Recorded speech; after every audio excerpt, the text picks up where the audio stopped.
O vídeo já vai começar, mas antes, não se esqueça de se inscrever neste canal e ativar as nossas notificações.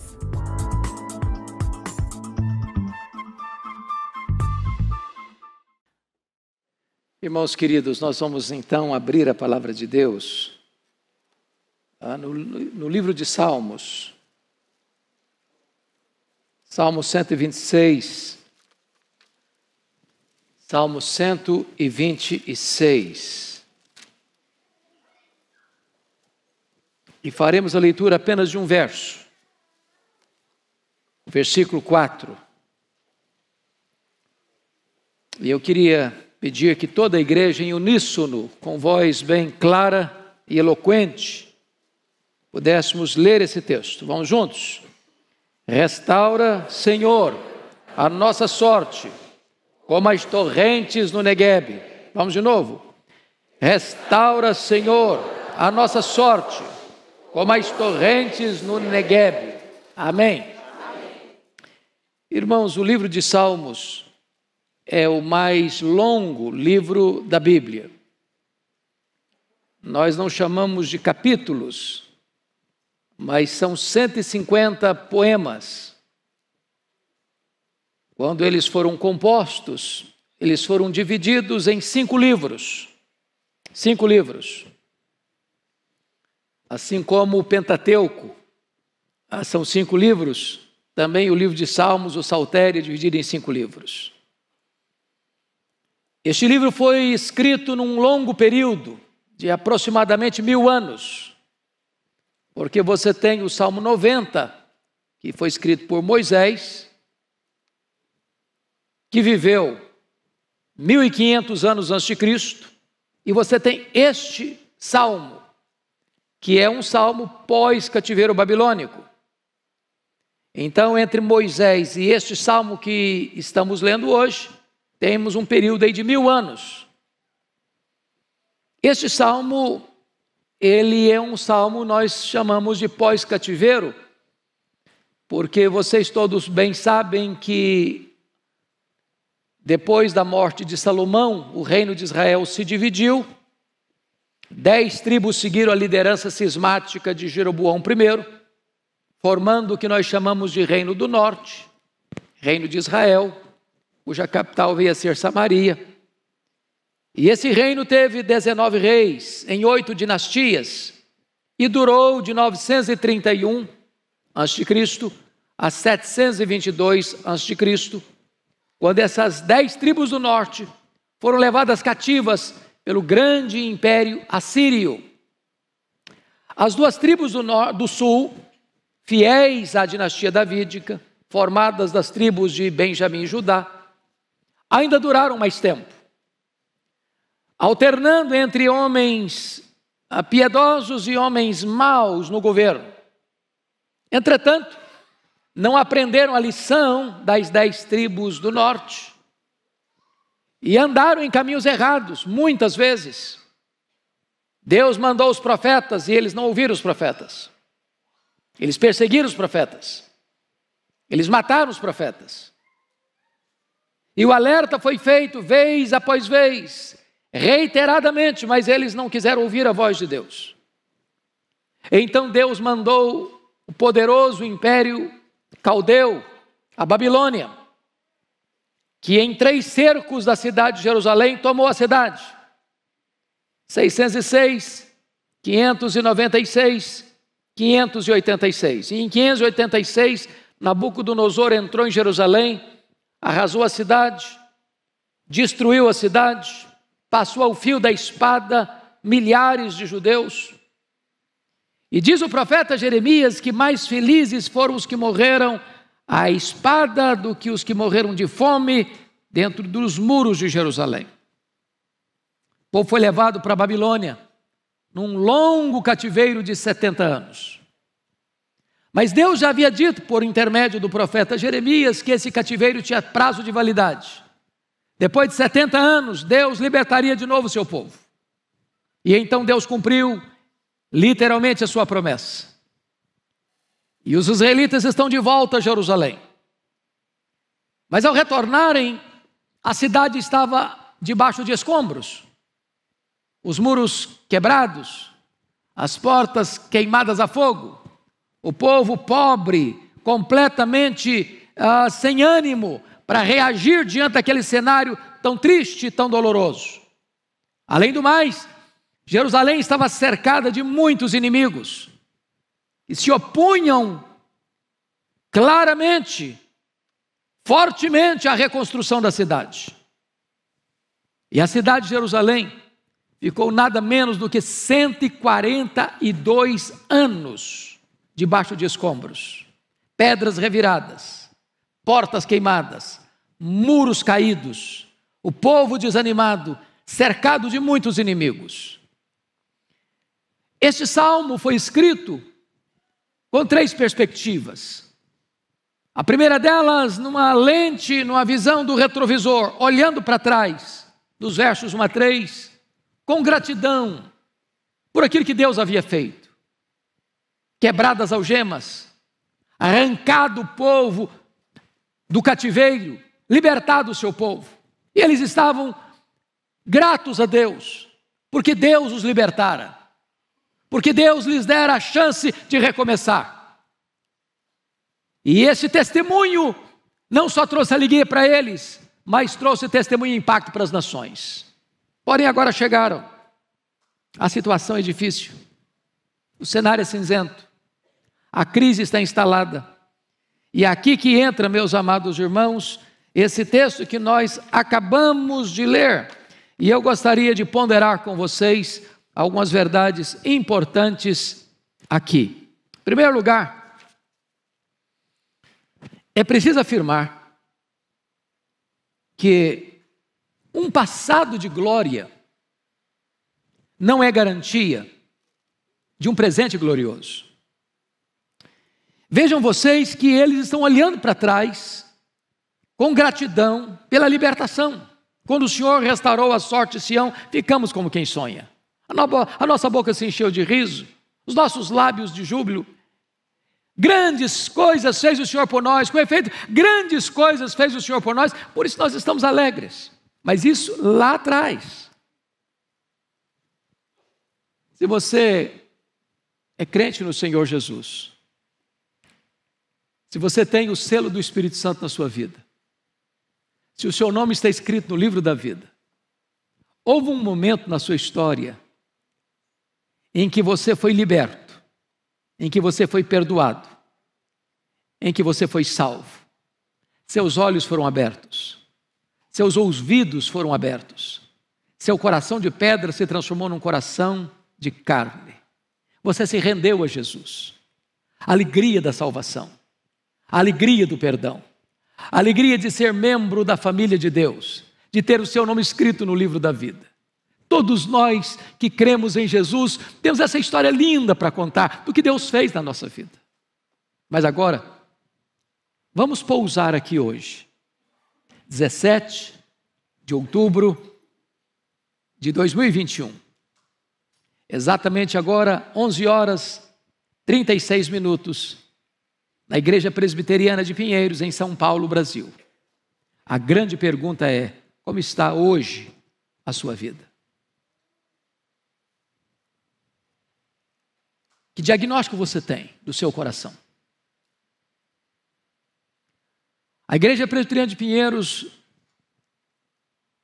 por convocação do pastor da igreja, pastor Arival, está dedicando o dia de hoje para que a igreja reflita sobre a questão do avivamento. Nós amamos a história, mas nós não vivemos apenas de história. Nós não moramos no passado, nós não moramos na saudade. Todos nós nos lembramos do primeiro amor, mas muitas vezes, hoje, agora, o cenário é cinzento. Você botou sua vida espiritual no piloto automático. Você perdeu aquele primeiro encanto, aquele brilho nos olhos, aquele deleite na leitura da Bíblia, aquele prazer na vida de oração. Vir à igreja, às vezes, é um hábito, ou é um compromisso que você fez a você mesmo. Mas isso não empolga você. Isso não traz alegria para a sua alma. E o salmista está exatamente fazendo esta análise. As vitórias de ontem não são garantias de vitória hoje. Eu preciso de uma intervenção de Deus hoje na minha vida. Eu preciso de uma ação soberana de Deus hoje na minha vida. Eu não posso apenas me alegrar pelo que Deus já fez no passado. Ele fez, mas agora eu estou precisando de uma nova intervenção de Deus. Os muros estão quebrados, as portas estão queimadas, os inimigos estão ao redor. E quantas vezes nós vivemos apenas de lembranças das vitórias de ontem, das vitórias do passado. Eu fico olhando a história de um homem como Sansão, um gigante de Deus, agora prisioneiro.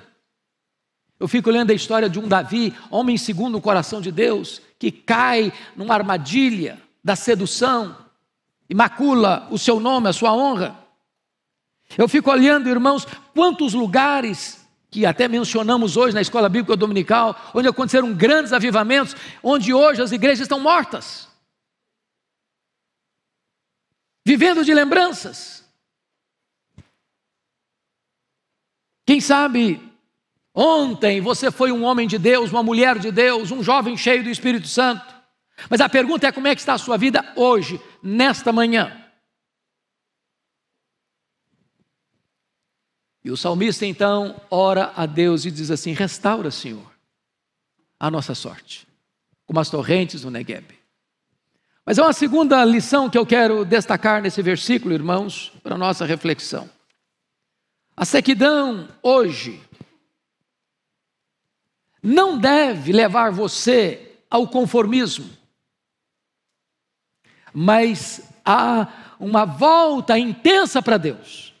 Por isso ele diz: restaura, Senhor, a nossa sorte, como as torrentes no Negueb. O que quer dizer a você que a crise não é imutável, a sequidão não é permanente, a aridez pode ser tratada, e este cenário cinzento, desertificado, pode florescer. É tempo desta igreja clamar, como clamou o profeta Isaías: ah, se fendesse os céus e descesses. Deus pode intervir, Deus pode reavivar, Deus pode aquecer o coração, Deus pode inflamar a nossa alma, Deus pode fazer algo extraordinário de novo. É tempo desta igreja fazer o que fez o profeta Elias, depois da retumbante vitória sobre os profetas de Baal no Carmelo, subir para o cume do Carmelo, botar a cabeça entre o joelho e clamar a Deus pela manifestação do seu poder, pelas águas restauradoras do seu espírito. O fato de nós vivermos uma crise mundial, de uma pandemia que assolou as nações, onde muitos crentes ficaram perplexos, tantos outros se dispersaram, muitos outros não querem voltar, ou tantos outros estão céticos e desacreditados. Eu quero dizer para você que a crise não é impedimento para a ação soberana e extraordinária de Deus na sua vida e na vida da igreja. Aliás, os grandes avivamentos nasceram do ventre da crise. Foi assim em Atos 2. Como é que estavam os apóstolos? Dias antes, trancados com medo dos judeus. Agora, eles estão revestidos com o poder do Espírito Santo. Agora, eles estão sem medo algum, prontos a serem presos pela sua fé, a serem martirizados pela sua fé. Como é que estava a igreja no século 18 na Inglaterra? Parecia um vale de ossos secos. E quando Deus soprou sobre ela o Espírito Santo, ela se levantou. Como é que estava a igreja no país de Gales em 1904? Os estádios de futebol estavam cheios, as igrejas vazias. Os bares cheios, as igrejas vazias. Os lupanares cheios, as igrejas vazias. Mas quando Deus soprou o seu Espírito, as igrejas ficaram cheias de gente faminta de Deus. Os corações foram tocados, transformados, famílias restauradas, a nação impactada. Pois Deus pode fazer o mesmo aqui no nosso meio e através dessa igreja, irmãos. A crise não é impedimento para Deus. Então o salmista ora e diz: restaura, Senhor, a nossa sorte como as torrentes no Neguebe. Mas há uma terceira verdade nesse texto. É que a restauração, irmãos, que nós chamamos de avivamento, é uma obra exclusiva e soberana de Deus. Por isso ele diz: restaura, Senhor. Só Deus pode restaurar a sua igreja, irmãos. Não adianta pastor Arival, ou eu, ou o conselho desta igreja, ou um concílio eclesiástico, ou mesmo a denominação, dizer: nós vamos reavivar a igreja. Nós não revivamos a igreja. Não é uma decisão humana. Nós não temos esse poder, nós não temos essa competência. Não é uma decisão da igreja, não é a decisão de um concílio eclesiástico, não é uma decisão de um órgão eclesiástico, não é.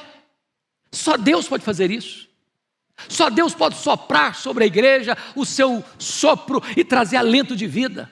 Só Deus pode remover as cinzas e acender as brasas. Só Deus pode atear um fogo santo sobre a igreja para aquecê-la, para purificá-la, para iluminá-la e para fazê-la crescer para a glória do seu nome. Só Deus pode fazer isso. E o salmista tem essa consciência. O salmista tem plena consciência disso. Hoje, muitas vezes, nós queremos tapar o sol com a peneira e buscar métodos humanos para restaurar a igreja. Vamos mudar o método, vamos criar um novo programa, vamos criar uma nova atividade, vamos mudar os mobiliários, vamos pintar as paredes de outra cor, vamos botar um outro estilo de música, vamos botar uma igreja mais contemporânea, vamos falar uma linguagem mais acessível a esta ou aquele tipo de classe social, ou faixa etária, ou cultura humana. Nós tentamos muitas coisas, mas nada disso tem condições de restaurar a igreja. Só o próprio Deus pode fazer isso, irmãos. A restauração vem de cima, a restauração vem de Deus, o avivamento emana do trono de Deus. E M. Bounds, um piedoso metodista do século XIX, diz o seguinte: nós estamos à procura de melhores métodos, e Deus está à procura de melhores homens. Deus não unge métodos, Deus unge homens. Oh, amados irmãos, você e eu precisamos dessa visitação poderosa de Deus. Você e eu precisamos de um alento novo, de um entusiasmo novo, de uma visitação poderosa, de um sopro divino, de uma visitação e de um derramamento do Espírito Santo de Deus. Como você pode encontrar lá em Ezequiel 37, quando o profeta é levado para um cenário onde o que ele vê é um vale de ossos secos, sequíssimos. E uma pergunta lhe foi feita: filho do homem, poderão reviver esses ossos? E a resposta de Ezequiel é magnífica: Senhor Deus, tu o sabes. Se Deus quiser, um vale de ossos secos se transforma num exército. Se Deus quiser, uma igreja apática se torna uma igreja viva. Se Deus quiser, uma igreja que está com o seu coração posta neste mundo, volta o seu coração para as alturas. Se Deus quiser, Ele pode pegar um adolescente, um jovem, uma criança, um homem, uma mulher, uma pessoa idosa e levantá-la no poder do seu Espírito para impactar a igreja, a cidade e a nação. Se Deus quiser, Ele pode fazer. E o clamor do salmista é este: restaura, Senhor. Restaura, Senhor. Mas em quarto lugar, irmãos, esse texto ainda nos ensina uma quarta verdade. A restauração é fruto de oração fervorosa. Porque veja você o clamor: restaura, Senhor. A igreja clama e Deus atende. A igreja pede e Deus concede. A igreja bate e a porta abre. A igreja bombardeia o céu com as suas orações e as chuvas torrenciais descem. Irmãos, nunca houve, nem na Bíblia, nem na história da igreja, avivamento sem ser precedido de oração, oração, oração. Às vezes lemos livros sobre oração. Às vezes temos boa teologia sobre oração. Às vezes pregamos sobre oração. Às vezes damos palestra e estudos bíblicos sobre oração. Mas o que Deus está recomendando à igreja é orar. É orar. Restaura, Senhor. Quando Jesus orou, o céu se abriu, o Espírito Santo desceu. Quando aqueles 120 discípulos trancaram-se no cenáculo e durante 10 dias todos perseveraram unânimes em oração. Depois de 10 dias, o céu se fendeu e o Espírito Santo desceu em línguas como de fogo, como que num vento impetuoso, e todos ficaram cheios do Espírito Santo e passaram a falar as grandezas de Deus, e ali começa uma igreja viva e vigorosa. Quando Elias subiu ao cume do Carmelo, a chuva desceu. Quando perguntaram para o grande príncipe dos pregadores do século XIX, Charles Haddon Spurgeon, qual era o segredo do seu ministério? De reunir milhares e milhares de pessoas todos os domingos para ouvir a palavra de Deus. E diz: o segredo desta igreja é que ela tem uma usina de poder. E a usina de poder da igreja era a reunião de oração da segunda-feira, onde centenas de crentes se reuniam para orar, para buscar poder, para Deus capacitar, para Deus visitar, para Deus transformar, para Deus avivar a igreja. Alguns historiadores dizem que o Spurgeon tinha debaixo do templo, ou melhor, debaixo do púlpito, uma sala, e ele, ao perceber no sermão que alguma coisa faltava, ele batia o pé com mais força, para que as pessoas que estavam lá embaixo orando, revigoraram ainda mais na oração. Irmãos, bancos vazios de oração fazem púlpitos sem poder. A igreja precisa compreender isso. Ontem, o pastor Arival, através das mídias da igreja e das nossas mídias todas, fez uma conclamação para a igreja vir, os membros da igreja virem. Tem alguns membros que ainda não vieram. Esperamos que venham. Mas não basta só você vir. Os membros da igreja precisam entender que todos nós somos participantes do ministério da proclamação. Porque leia sua Bíblia e você verá uma coisa: sempre que a igreja orou, o Espírito Santo veio. E sempre que a igreja orou e o Espírito Santo veio, a igreja pregou. E sempre que a igreja pegou no poder do Espírito Santo, as conversões foram abundantes e a igreja cresceu. Então, ao vir para a igreja, amado, venha orando. Meu Deus, usa o pregador, não seja ele quem for, usa o pregador, Senhor, dá intrepidez, dá graça, dá unção, dá iluminação, dá poder, revigora com o Espírito Santo. Fala, Senhor, através dele, fala comigo, Senhor, e faça de mim um instrumento para que esta mensagem alcance mais gente.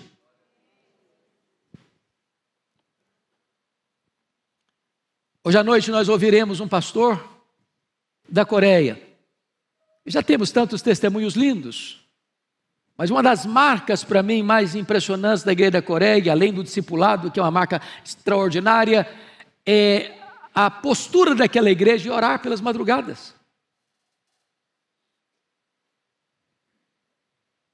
E certa feita, eu visitando a Coreia, fui perguntar a um dos pastores por que eles oravam de madrugada.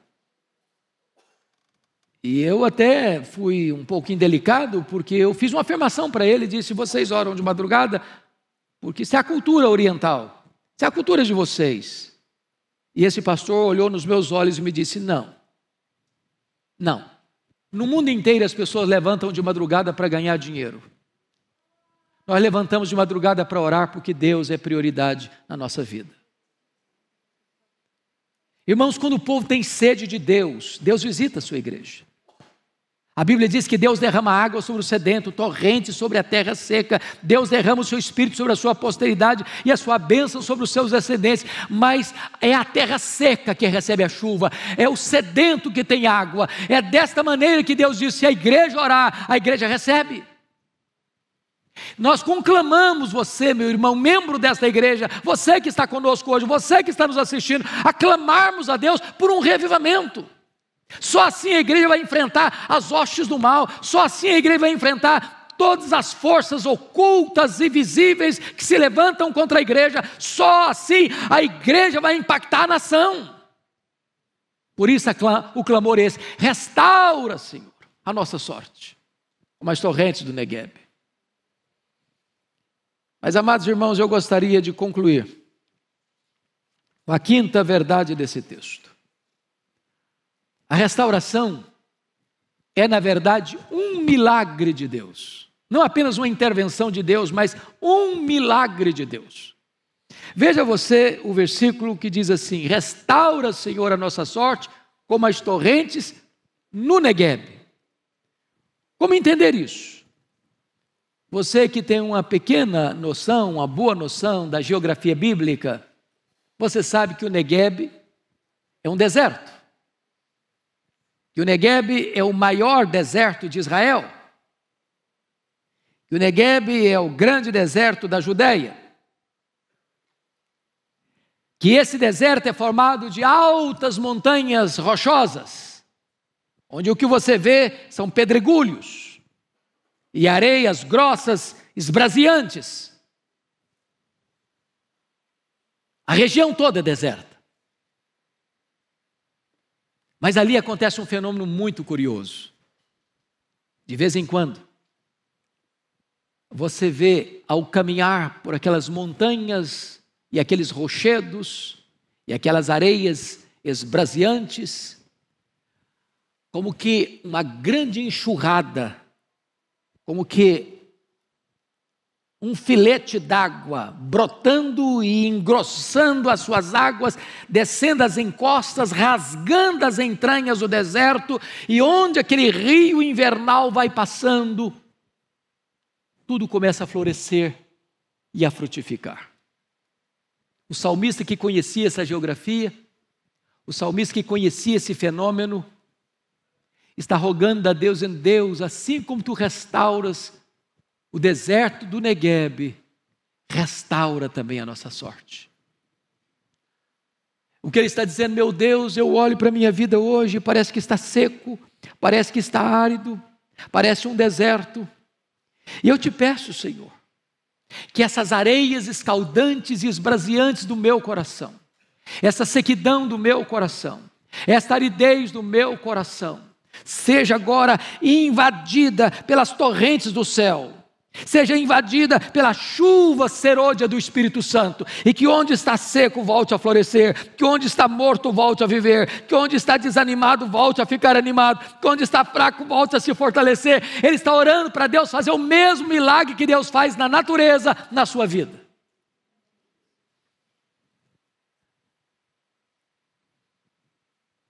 Eu quero isso para mim.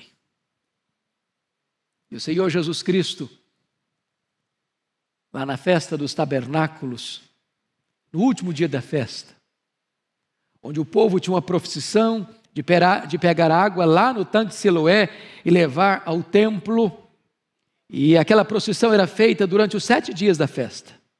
No último dia, era o dia áureo, alto da festa, e essa procissão acontecia 7 vezes, do tanque de Siloé ao templo, e na medida que eles iam cantando: e vós tirareis águas das fontes da salvação, citando Isaías capítulo 12, versículo 3, e de repente, no auge da festa, Jesus se levanta e proclama: se alguém tem sede, venha a mim e beba. Quem crer em mim, como diz a Escritura, do seu interior fluirão rios de água viva. E ele estava falando isso a respeito do Espírito Santo. Eu quero dizer a você nesta manhã, meu amado, que Jesus é o mesmo, e que Ele está aqui nesta manhã, e Ele tem todo o poder, E se você tem sede dele, e se você quer ver este milagre dele na sua vida, clame a ele. Se alguém tem sede, venha a mim e beba. Quem crer em mim, como diz a Escritura, do seu interior fluirão rios de água viva. É isso que ele está querendo realizar na minha e na sua vida. Se você hoje tem a vida como um vale árido, pois Deus é poderoso para transformar esse vale árido num manancial, e de bênçãos vai se cobrir aí a primeira chuva.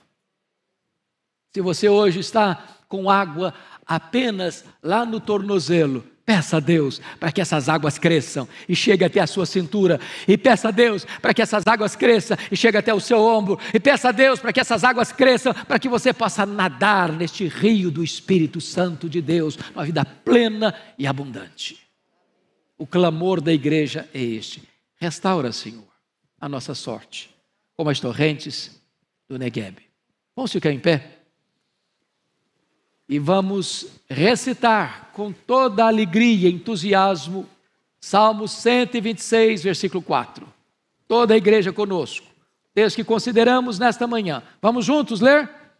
Restaura, Senhor, a nossa sorte, como as torrentes no Neguebe. Amém.